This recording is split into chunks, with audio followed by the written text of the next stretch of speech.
Irmãos, no arraial do povo de Deus a festa, no arraial do povo de Deus a celebração, no arraial do povo de Deus a vitória, porque o nosso Deus é bom, o nosso Deus é bom, o nosso Deus é bom. No arraial do povo de Deus a alegria, porque o nosso Deus é bom.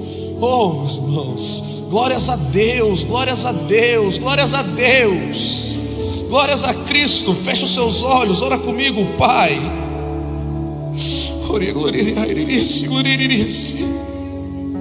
Senhor, aqui está, ó Deus, a tua igreja, Senhor. Senhor, venha com a alegria do Espírito Santo nos corações agora, Deus. Senhor, venha com o vigor, venha com o renovo do teu Espírito.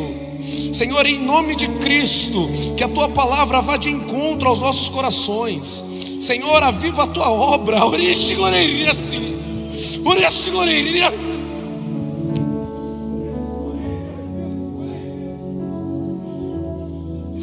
Oh, Santo Deus, eis-nos aqui, ó Pai, eis-nos aqui.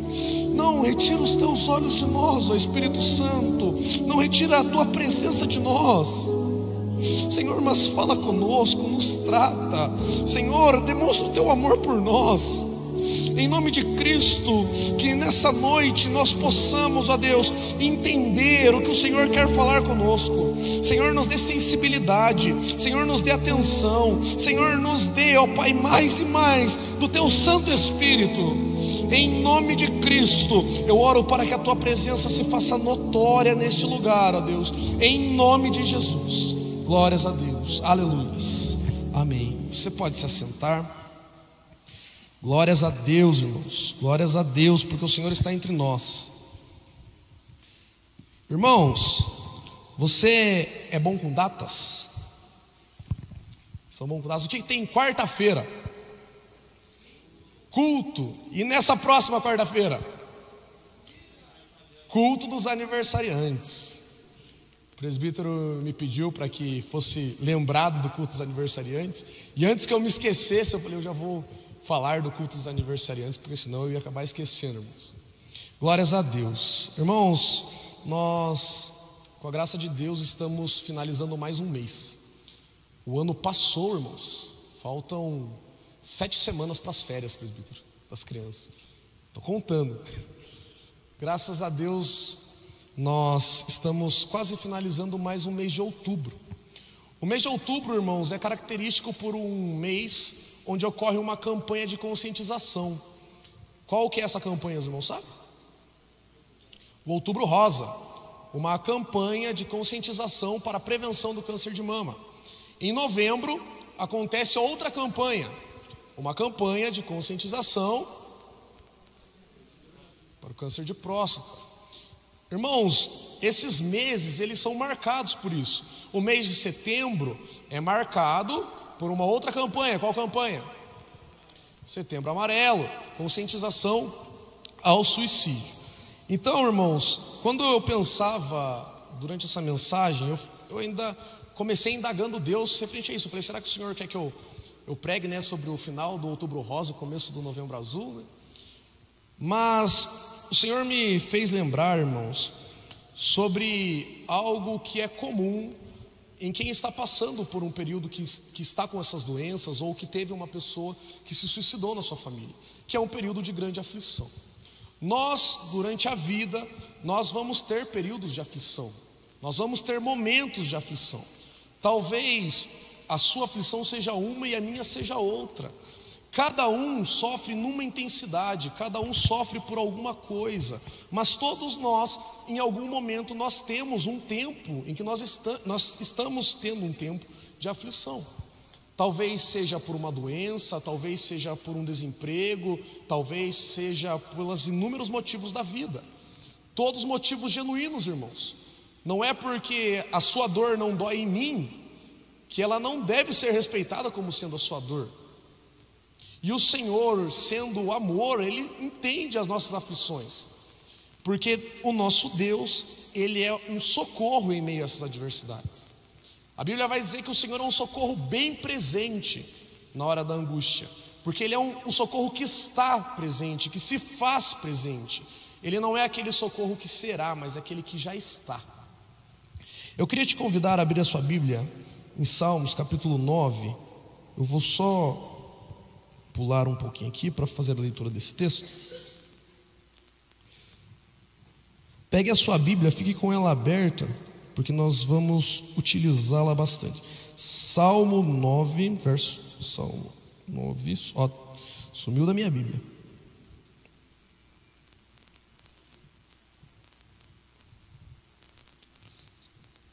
No verso 9 e 10. Os irmãos acharam, amém?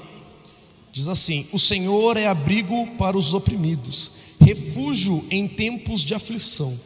Quem conhece teu nome, confia em ti, pois tu, Senhor, não abandonas quem te busca. Irmãos, quando nós olhamos para a Bíblia, nós vemos diversos exemplos de pessoas, personagens que passaram por tempo de muita aflição. Nós vemos o paralítico no tanque de Betesda, nós vemos a mulher do fluxo de sangue, nós vemos Elias na caverna, enfim, nós temos vários e vários relatos de pessoas que passam, servos de Deus, que passam por tempo de aflição. O próprio Moisés, quando vai bater na pedra, está passando por um período de aflição. Nós vemos inúmeros casos, tanto no Velho, no Novo Testamento, de pessoas que passaram por isso. E o Senhor sempre se fez presente, meus irmãos. Não é porque essas pessoas confiavam em Deus que elas estavam imunes a isso, elas estavam isentas a isso. Muito pelo contrário, todas elas passaram por este tempo de aflição. É interessante que a palavra do Senhor vai nos mostrar que cada uma dessas vidas ensinou uma lição para nós durante este tempo. Seja a mulher do fluxo de sangue, que teve que buscar entre a multidão para encontrar Jesus, seja a fé dos amigos que levam o enfermo até Jesus. Então nós temos Elias deprimido dentro da caverna, tendo que reunir força, se alimentar, ter vigor novamente e sair para a missão, porque era assim necessário. Então nós vemos cada uma dessas histórias, cada um desses momentos demonstra para nós uma lição, para que eu e você possamos suportar os nossos momentos de aflição. Quando eu penso em aflição, quando eu penso em uma adversidade, para mim não tem nada mais difícil do que o tempo de morte. Nós até vimos isso numa lição, se eu não me engano, a lição do sábado passado, não nessa, né? Do sábado passado, onde falava algo semelhante. Eu queria te convidar a abrir a sua Bíblia no texto que nós vamos estudar nessa noite. Esse texto está em João capítulo 11. É uma história conhecida, mas uma história que nos traz diversos relatos. João capítulo 11, a partir do versículo 1.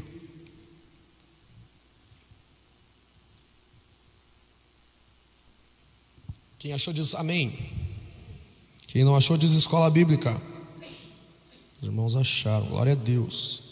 Irmãos, aqui nós vamos ter uma leitura geral da história de Lázaro, a ressurreição de Lázaro. Então, Jesus já conhecia Lázaro e a sua família, Jesus já era íntimo da família, Jesus já tinha passado o tempo com aquela família já conhecia Jesus, aquela família já era amiga de Jesus. Nós vamos ver isso no texto, e é este o contexto que nós iremos entrar agora. Pessoas que já viram, já ouviram, já viram, já estiveram com o próprio Cristo, tá? Este é o contexto da história de Lázaro, tá? Então, a partir do versículo 1, nós vamos ler uma quantidade grande de versículos, mas tente imaginar o cenário. Fala assim, é muito mais fácil no The Chosen, mas tente imaginar com os detalhes que a Bíblia vai trazer para mim e para você. Um homem chamado Lázaro estava doente. Ele morava em Betânia com suas irmãs Maria e Marta. Foi Maria, irmã de Lázaro, que mais tarde derramou perfume caro nos pés do Senhor e os enxugou com os cabelos. As duas irmãs enviaram um recado a Jesus dizendo: Senhor, seu amigo querido está muito doente. Quando Jesus ouviu isso, disse: a doença de Lázaro não acabará em morte. Ela acontecerá para a glória de Deus, para que o Filho de Deus receba a glória por meio dela. Jesus amava Marta, Maria e Lázaro. Ouvindo, portanto, que Lázaro estava doente, ficou mais 2 dias onde estava. Depois disse a seus discípulos: vamos voltar para a Judeia. Os discípulos se opuseram, dizendo: Rabi, apenas alguns dias atrás o povo da Judeia tentou apedrejá-lo. Ainda assim o Senhor vai voltar para lá? Jesus respondeu: há 12 horas de claridade todos os dias. Durante o dia as pessoas podem andar com segurança, conseguem enxergar, pois têm a luz deste mundo. À noite, porém, correm risco de tropeçar, pois não há luz. E acrescentou: nosso amigo Lázaro adormeceu, mas agora vou despertá-lo. Os discípulos disseram: Senhor, se ele dorme é porque logo vai melhorar. Pensavam que Jesus estava falando apenas do repouso do sono, mas ele se referia à morte de Lázaro. Então ele disse claramente: Lázaro está morto. E por causa de vocês, eu me alegro por não ter estado lá, pois agora vocês vão crer de fato. Venham, vamos até ele. Tomé, apelidado de Gêmeo, disse aos outros discípulos: vamos até lá para também morrer com Jesus. Quando Jesus chegou a Betânia, disseram-lhe que Lázaro estava no túmulo havia 4 dias. Betânia ficava a cerca de 3 quilômetros de Jerusalém, e muitos moradores da região tinham vindo consolar Marta e Maria pela perda do irmão. Quando Marta soube que Jesus estava chegando, foi ao seu encontro. Maria, porém, ficou em casa. Marta disse a Jesus: se o Senhor estivesse aqui, meu irmão não teria morrido. Mas sei que mesmo agora Deus lhe dará tudo o que pedir. Jesus lhe disse: seu irmão vai ressuscitar. Sim, respondeu Marta, ele vai ressuscitar quando todos ressuscitarem, no último dia. Então Jesus disse: eu sou a ressurreição e a vida. Quem crê em mim viverá, mesmo depois de morrer. Quem vive e crê em mim jamais morrerá. Você crê nisso, Marta? Sim, Senhor, respondeu ela. Eu creio que o Senhor é o Cristo, o Filho de Deus, aquele que veio ao mundo da parte de Deus. Em seguida voltou para casa. Chamou Maria à parte e disse: o mestre está aqui e quer ver você. Maria se levantou de imediato e foi até ele. Jesus tinha ficado fora do povoado, no lugar onde Marta havia se encontrado com ele. Quando as pessoas que estavam na casa viram Maria sair apressadamente, imaginaram que ela ia ao túmulo de Lázaro chorar e a seguiram. Assim que chegou ao lugar onde Jesus estava e o viu, caiu aos seus pés e disse: se o Senhor estivesse aqui, meu irmão não teria morrido. Quando Jesus viu Maria chorar e o povo também, sentiu profunda indignação e grande angústia. Onde vocês o colocaram? Perguntou. Eles responderam: Senhor, venha e veja. Jesus chorou. As pessoas que estavam por perto disseram: vejam como ele o amava. Outros, porém, disseram: este homem curou um cego, não poderia ter impedido que Lázaro morresse? Jesus, sentindo-se novamente indignado, chegou ao túmulo, uma gruta, com uma pedra fechando a entrada. Rolem a pedra para o lado, ordenou. Senhor, ele está morto há 4 dias, disse Marta, a irmã do falecido. O mau cheiro será terrível. Jesus respondeu: eu não lhe disse que se você cresce, veria a glória de Deus? Nós vamos até aqui, irmãos. Irmãos, se você pegou tudo que estava nesse texto aqui, olha, a mensagem de hoje já está finalizada. Mas o Senhor, enquanto em uma das vezes que eu lia esse texto, o Senhor começou a me chamar a atenção em alguns versículos. Começa a partir do versículo 3. É interessante, irmãos, que as 2 irmãs, Maria e Marta, elas sabiam quem era Jesus, elas conheciam Jesus, elas sabiam que Jesus era sinônimo de socorro. Elas sabiam disso, porque senão elas não tinham mandado chamar Jesus. Era o consenso dentro da família este fato. Maria e Marta podem divergir de diversas coisas, mas de que Jesus era um socorro para a enfermidade de Lázaro, isso era um consenso. Elas criam nisso, elas sabiam que se Jesus estivesse ali, o irmão delas não teria morrido. Tanto que elas vão indagar Jesus algumas vezes sobre isso. Versículo 4 e 5. Jesus recebe a notícia: Lázaro está doente. É onde vem a primeira vez que o Senhor já fala o que vai acontecer. É a primeira vez que o Senhor já testa a fé daqueles que estão ouvindo. É quando o Senhor fala, a primeira resposta de Cristo perante aquela adversidade, perante aquele momento complicado. Irmãos, Jesus também sofreu com a situação. Jesus chorou naquela situação. Jesus também se angustiou naquela situação. E a primeira resposta dada por Cristo é que tudo aquilo estava acontecendo para a glória de Deus. Se você talvez não está entendendo os porquês de determinadas coisas estarem acontecendo na sua vida, entenda, é para a glória de Deus. Porque essa foi a resposta de Cristo perante a adversidade, meus irmãos. Essa foi a primeira resposta de Cristo. Foi a resposta de que a glória de Deus seria manifesta sobre aquela situação. Jesus, ele amava aquela família. O versículo 5 vai dizer isso. Jesus amava Marta, Maria e Lázaro. Por isso que Jesus sofre com a situação. Jesus está entendendo o que está acontecendo. Não é porque ele é o Rei dos Reis e Senhor dos Senhores que o Senhor não estava, irmãos, tendo os seus sentimentos expostos naquela situação. Por diversas vezes nós vamos ver Jesus alegre, por diversas vezes nós vamos ver Jesus angustiado. O Senhor, ele lidou com os seus sentimentos diversas vezes. Cristo não se ausentou de lidar com os sentimentos nessa terra. Muito pelo contrário, meus irmãos. Jesus nos deu demonstrações claras de como nós devemos lidar com os nossos sentimentos. E aqui está uma grande demonstração. Quando a adversidade bate, quando você recebe a notícia, quando você entende o cenário, você tem que entender que você tem um Deus que é soberano sobre aquela adversidade. Amém, meus irmãos? Glória a Deus. Mais para frente, versículos 11 a 15. Irmãos, nesses versículos fica evidente, fica notório como muitas vezes o ser humano ele não entende o que está acontecendo. Diz assim: e acrescentou: nosso amigo Lázaro adormeceu, mas agora vou despertá-lo. Os discípulos disseram: Senhor, se ele dorme é porque logo vai melhorar.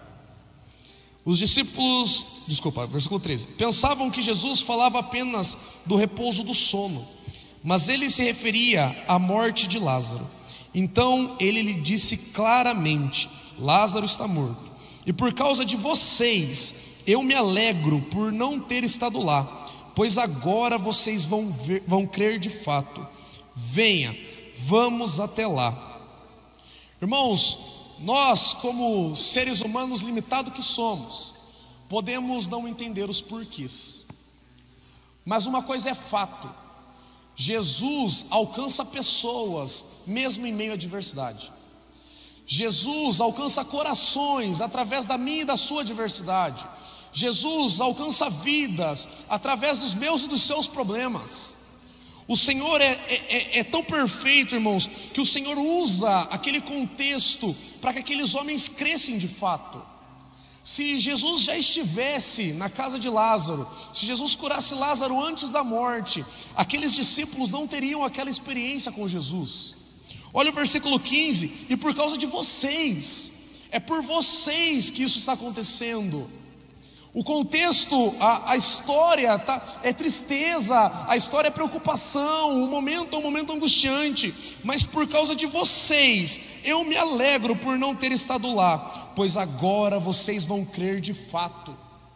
Se você estiver passando por um momento de turbulência, lembre-se que o Senhor pode alcançar vidas através disso, meu irmão.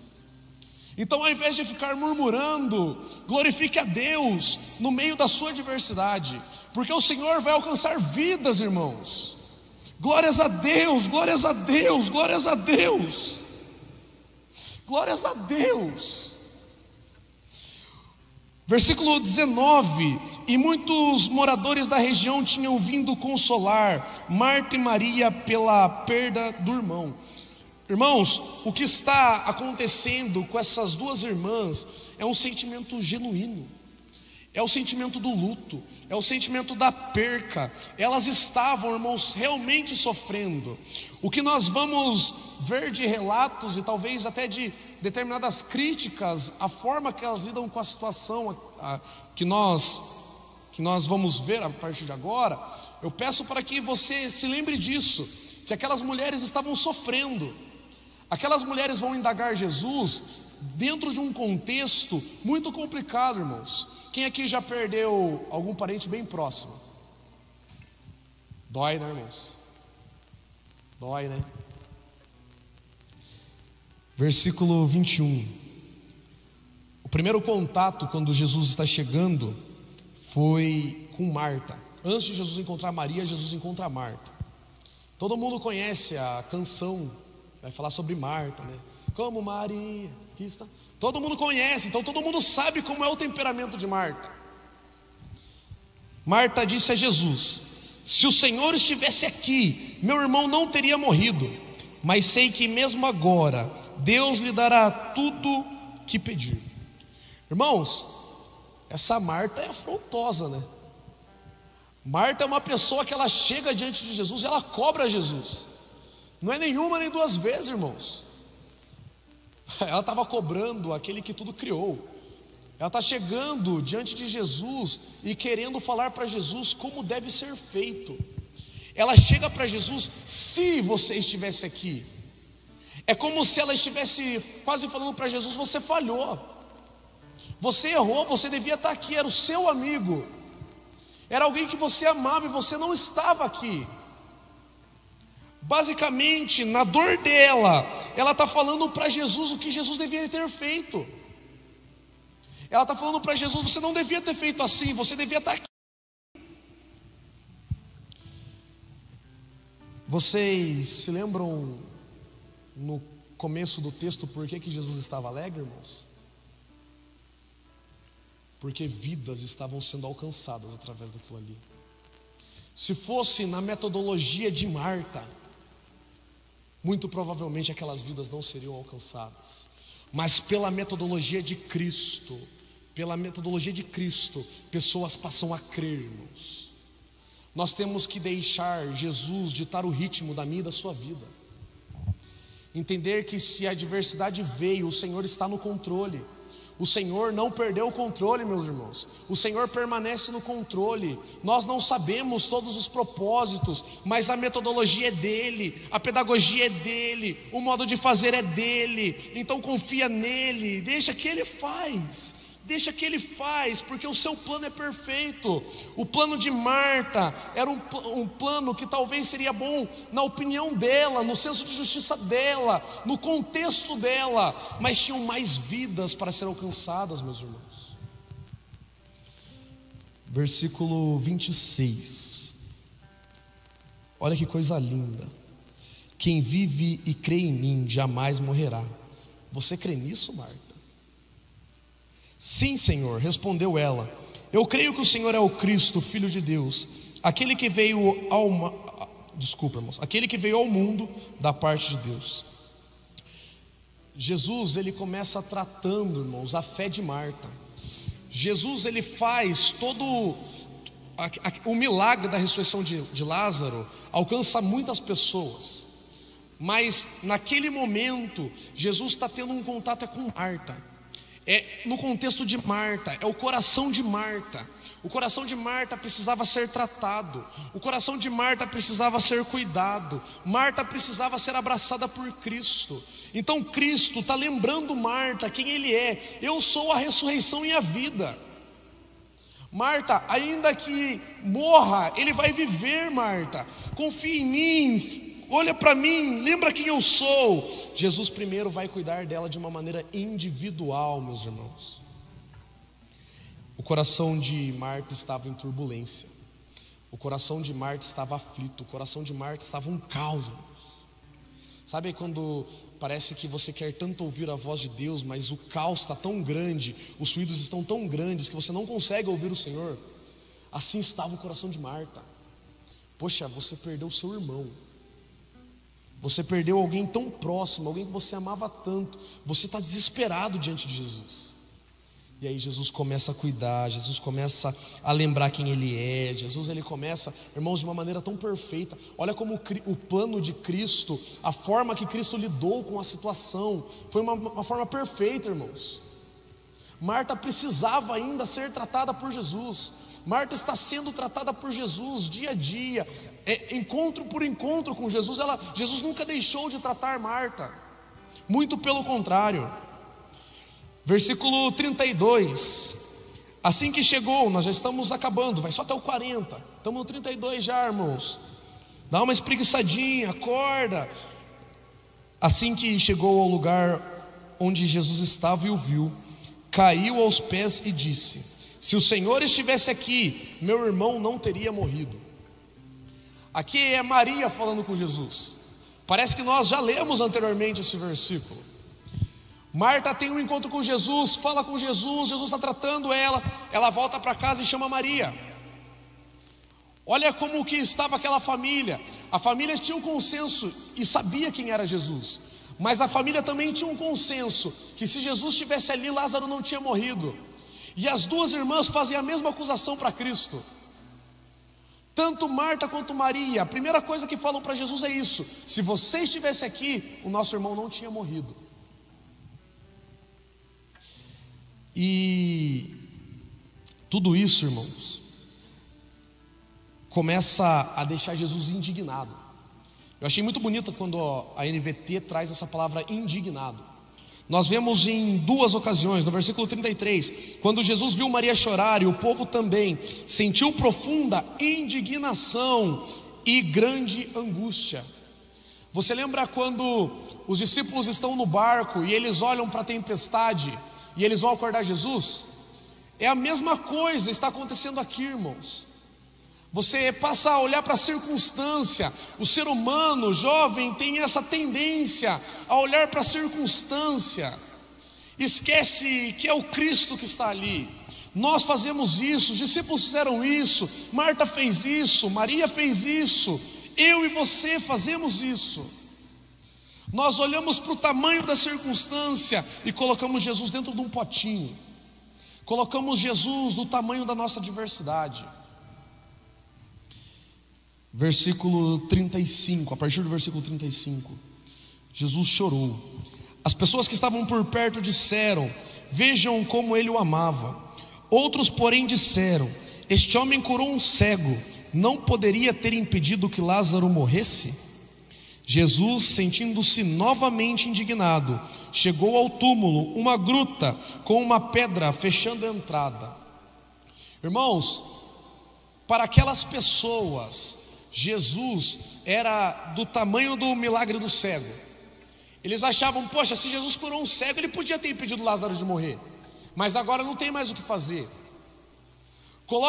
Começa a medir Jesus com uma régua, começa a medir a Jesus com a régua dos seus olhos, com a régua daquilo que é palpável, com a régua daquilo que você acredita que é possível. Começa a colocar Jesus do tamanho da circunstância, começa a colocar Jesus do tamanho do problema, começa a colocar Jesus do tamanho da aprovação de uma faculdade, começa a colocar Jesus do tamanho de uma cura de uma doença, começa a colocar Jesus do tamanho de uma vaga de emprego. O ser humano tem a tendência a fazer isso, e isso causa indignação em Cristo, porque Cristo já tinha feito tanto, irmãos. Logo após este cenário, Jesus vai para Jerusalém para ser crucificado.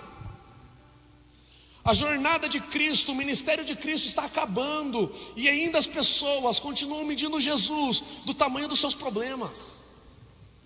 Acham que Jesus só era capaz de impedir a morte de Lázaro. Para eles o fim tinha chego. Para eles agora Jesus ia chorar. É isso que ia acontecer. Versículo 39, glórias a Deus por isso, glórias a Deus, glórias a Deus. Rolem a pedra para o lado, ordenou.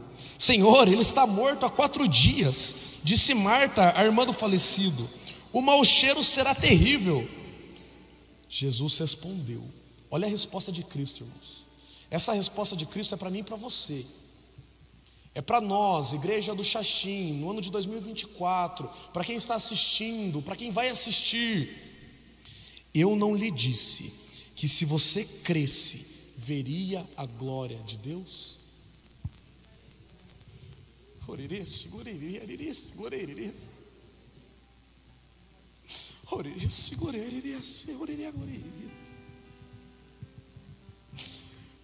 Irmão, nós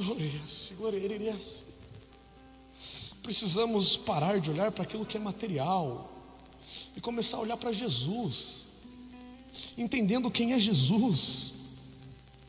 Irmãos, com Jesus a morte se torna um eterno tanto faz. Eu lembro que há 2 sábados estava uma discussão: porque se morrer, porque se viver. Irmãos, morrer com Cristo ou viver com Cristo é um tanto faz. O importante é estar com Cristo. O importante é estar com Cristo. O que interessa é estar com Cristo. Seja viver, seja morrer. O importante para mim e para a sua vida é estar com Cristo.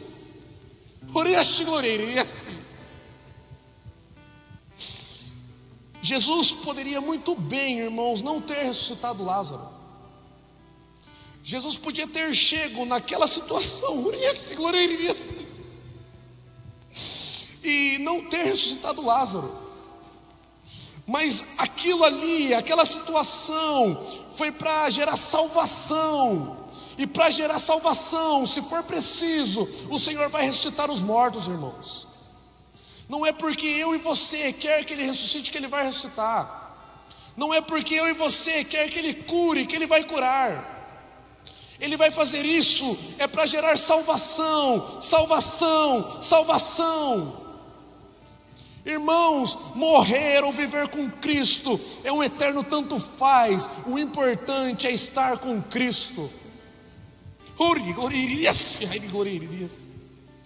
É basicamente Lucas 10, versículo 20. Mas não se alegrem porque os espíritos impuros lhes obedecem. Alegrem-se porque seus nomes estão registrados no céu. Alegrem-se porque os seus nomes estão no livro da vida.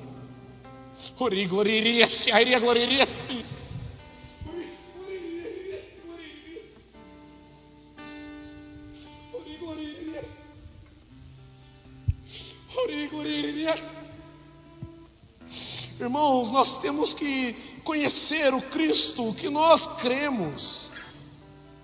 Nós temos que crer que Jesus vai voltar. Nós cremos que Jesus vai nos salvar. Nós temos que crer, irmãos, que Jesus há de romper os céus para vir nos buscar. Estejamos nós vivos ou estejamos nós no sono da morte, tanto faz, irmãos, tanto faz. O importante é estar com Jesus. É Jesus o importante, é a salvação o importante. Não é abrir uma pedra, tirar a pedra e ressuscitar. Não era esse o real motivo. Era para que pessoas crescem, era para que pessoas fossem salvas, era para que corações fossem quebrantados. Foi para isso que Jesus ressuscitou Lázaro daquele túmulo.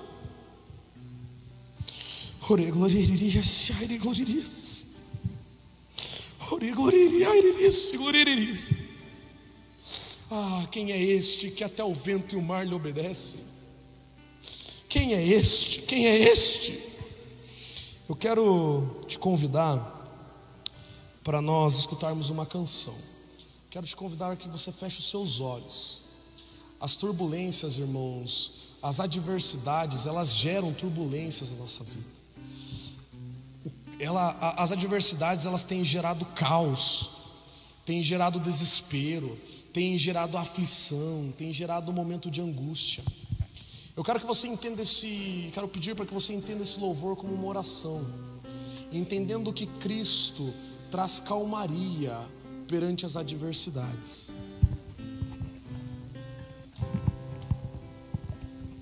Eu quero ser amigo de Deus, quero morar em seus olhos de amor, quero viver cada dia como o último em sua presença.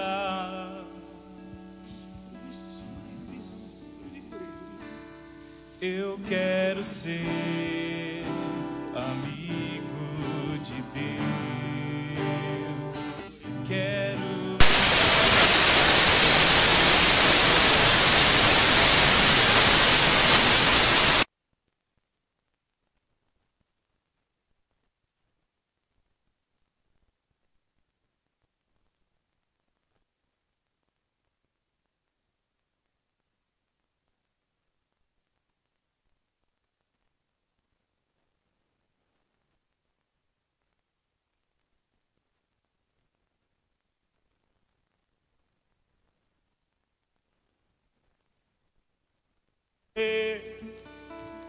cada batida do meu coração deseja mais a ti. Eu não posso.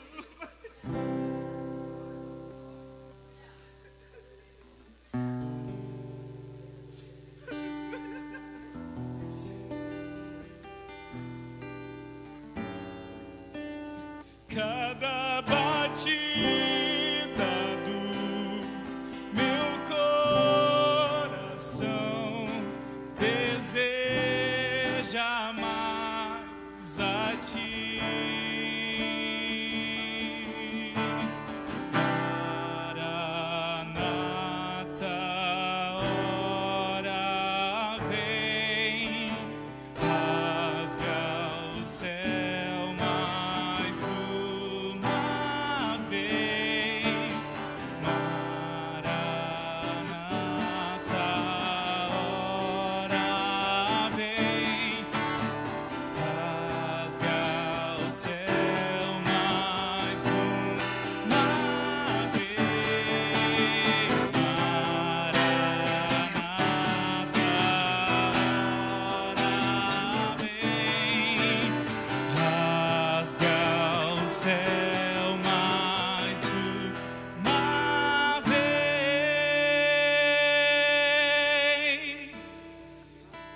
Eu não posso mais viver nenhum segundo longe de você. Cada batida do meu coração deseja mais a ti. Eu não posso mais viver nenhum segundo longe de você. Cada batida do meu coração deseja mais a ti.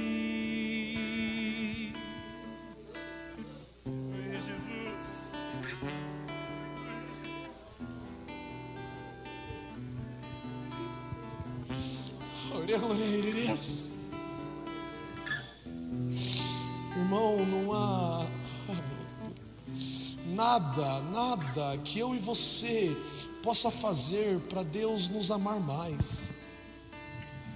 Deus é amor, e Ele é amor a tal ponto de entregar o seu único filho como sacrifício vivo na cruz do Calvário.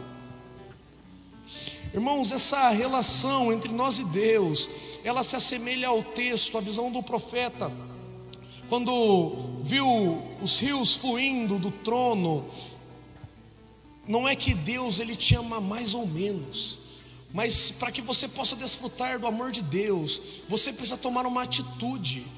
Quanto mais você entra, quanto mais fundo você vai, mais você desfruta. Mas para isso você precisa tomar uma atitude. Para isso você precisa ter uma ação. O Senhor está, irmãos, com o seu amor à disposição. O Senhor, Ele quer nos amar. O Senhor, Ele quer que nós desfrutemos da sua presença. Mas para isso, nós temos que sair do raso. Nós temos que sair das águas dos tornozelos. Nós precisamos ir mais fundo. Águas nos joelhos não são suficiente. Nós temos que ir mais fundo. Águas nos quadris não são suficiente. O Senhor tem mais. Não se contenta com as águas no quadril. Não se contenta. Continua a ir mais fundo. Continua a ir mais fundo. Continua a ir mais fundo. Aí é que entra o texto de Romanos capítulo 8. Romanos capítulo 8, lá no versículo 31, a partir do versículo 31. Glórias a Deus que nos traz calmaria, irmãos. Olha o que Deus faz no meio da adversidade. Olha o que Deus faz no meio dos problemas. Olha o que a doce voz de Cristo fala para mim e para você no meio de tanto ruído, no meio de tanto barulho, que podemos dizer de coisas tão maravilhosas. Se Deus é por nós, quem será contra nós? Se Ele não poupou nem mesmo seu próprio Filho, mas o entregou por todos nós, acaso não nos dará todas as outras coisas? Quem se atreve a acusar os escolhidos de Deus? Ninguém, pois o próprio Deus nos declara justos diante dele. Quem nos condenará? Então, ninguém, pois Cristo Jesus morreu e ressuscitou, e está sentado no lugar de honra, à direita de Deus, intercedendo por nós. Quem nos separará do amor de Cristo? Serão as aflições, serão as aflições ou as calamidades, perseguição ou fome, miséria, perigo ou ameaças de morte, como dizem as Escrituras, por causa de ti enfrentamos a morte todos os dias. Somos como ovelhas levadas para o matador. Mas apesar de tudo isso, somos mais que vencedores por meio daquele que nos amou. E estou convencido, eu tenho a certeza, eu tenho a convicção, eu tenho fé, eu creio nisso, de que nem a morte, nem a vida, nem anjos, nem demônios, nem o que existe hoje, nem o que virá no futuro, nem poderes, nem altura, nem profundidade, nada em toda a criação jamais poderá nos separar do amor de Deus revelado em Cristo Jesus, nosso Senhor. Irmão, você precisa querer viver isso aqui. Toma uma atitude. Queira mais, busca mais, vai mais em direção ao Senhor. Para de se comportar como uma planta. Os jovens usam bastante essa terminologia, né? Parece uma planta. Para de se comportar como uma planta. Toma uma atitude. Vai ao encontro de Jesus. Escolha desfrutar do amor de Jesus. Escolha isso. Dê passos de fé em direção a isso. Tenha convicção disso. Não baixe a cabeça perante a adversidade, porque Deus, Ele é socorro no meio das adversidades. Mas tudo isso que foi falado aqui nessa noite passa por uma atitude, um gesto de atitude meu e seu. Até quando nós vamos ficar cobrando o Senhor? Senhor, se o Senhor estivesse aqui, nada disso teria acontecido.